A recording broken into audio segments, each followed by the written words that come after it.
هذا مقطع جديد اللي هو فعالياتنا الشتوية. ايش عندنا يا علي؟ السلام عليكم يا احمد.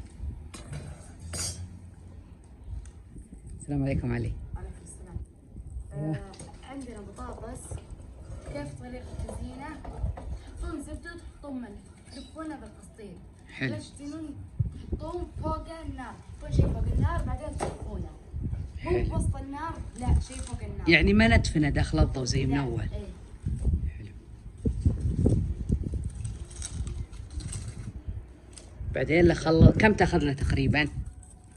نص ساعة كذا عشان تستوي. حلو. اذا نرجع بعد نص ساعة. وهذه البطاطس خميس الرحم، هذه سمبوسة.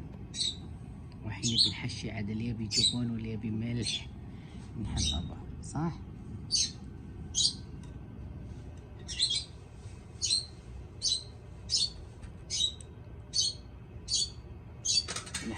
طبعا ما يبونه الا بملح الا.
وانت يا اسيل ضبطي لي فنجان قهوه بعد شوي، بعد ما يشيلون الحديد ذي ضبطي لي فنجان. زين زين.